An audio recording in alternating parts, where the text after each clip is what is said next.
G'day, it's Oscar. Last week I published a bonus episode, off topic I think, and what the stats taught me quickly about this episode is it's the fastest listened to episode. That's the time between when I published it and when people listened.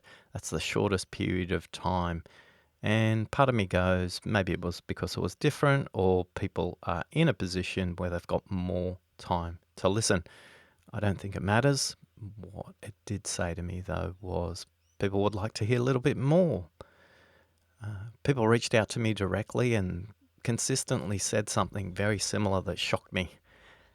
And it was hearing my voice was calming at the moment. And with all the email and social media and news feeds they were consuming, audio was a nice way for people to consume something that slowed them down and calmed them down. Thanks for giving me that feedback. It's encouraged me to keep going. My favourite restaurant is La Rosa. It's in the Strand Arcade, a beautiful historically preserved arcade in the CBD of Sydney. And thanks to Tina for the initial introduction. She invited me to lunch there once, and it's now become one of my favourites. It's a wonderful Italian restaurant where they only make handmade pasta. And for me, it's a special place. It's a place for special occasions. It's a place for celebrations. For me, it's filled with emotion from the stories that I hear from people I have lunch with or dinner with. They prepare amazing food. The service is brilliant. And of course, they make my favourite dessert, tiramisu. Unfortunately, this week I got an email, and the email said the restaurants had to shut down. I know the staff there. I know each of them well. They're kind of the United Nations of food service, and they have both brilliant service and brilliant knowledge of food. 24 hours after I got that email, I got another email from La Rosa. It was an email about how the staff had come together and suggested to the owner a way they could help. They have now reinvented themselves into a homemade pasta and wine delivery business. Amazing resilience and amazing adaptation. Will it work? I don't know. But what I do know is that it was the staff that helped the owner come up with the idea rather than the other way around. So this is what my clients have taught me this week. Listening matters more than ever. Who would have thought? Rather than ask, how are you? Clients have asked some really great questions. How are you sleeping at the moment? What music are you listening to right now? And I think these two questions elicit very different, much more useful responses when you ask people, how are you sleeping at the moment? They've taught me leadership needs to be distributed. I see too many leaders at the moment are buckling under the weight of their own assumptions and massive decision fatigue. Leaders who are thriving at the moment, they have more distributed leadership models.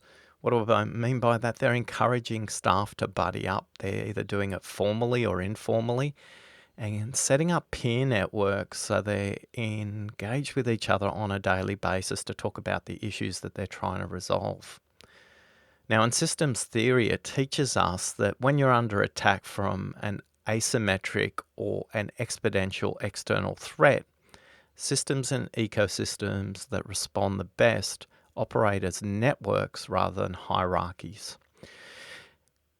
So if I wanted to say that simpler, if you're a leader that's saying to your staff at the moment, hey, if you've got any questions, just ask, or ask us, ask the leadership team, you're probably putting yourself under undue pressure at the moment. Just remember this.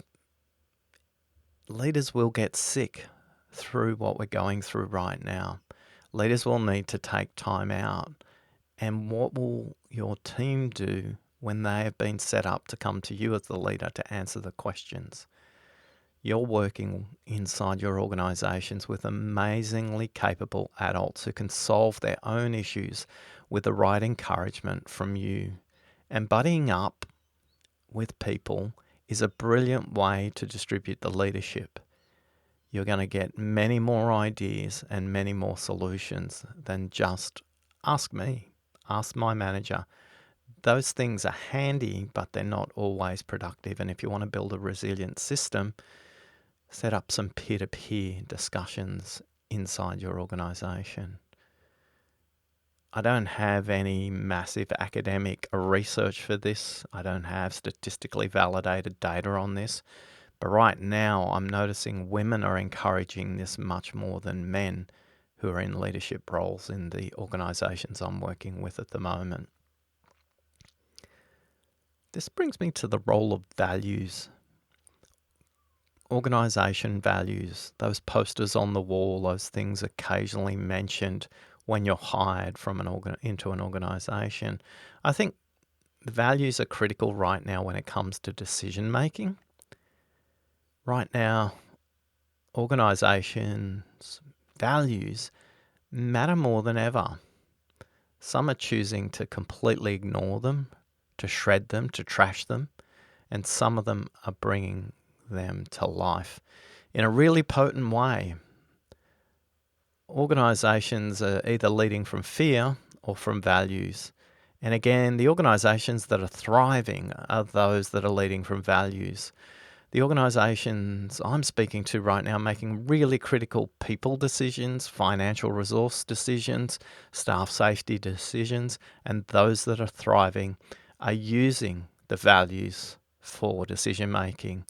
And using the values makes decision making faster, it makes it clearer, it makes it easier to communicate, and it also makes it a little bit lighter and a little bit more detached in this really complex times.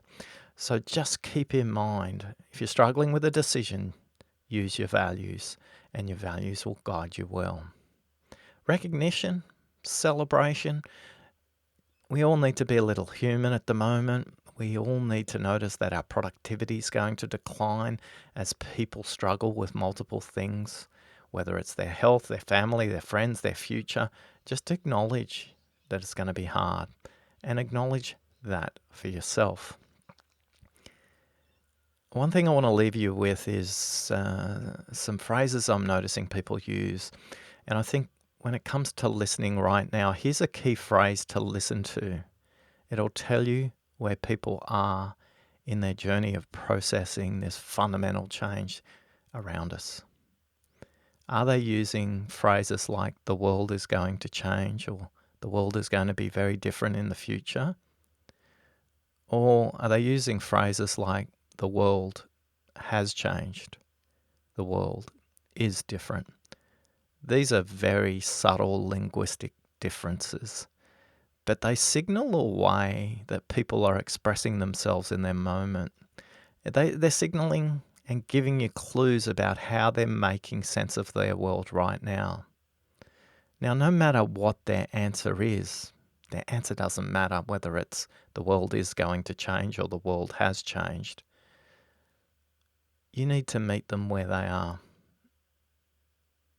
You need to acknowledge where they are in that journey. And if you do, the conversation won't be a disjointed one because you're either further ahead or further behind of where they're at in their journey.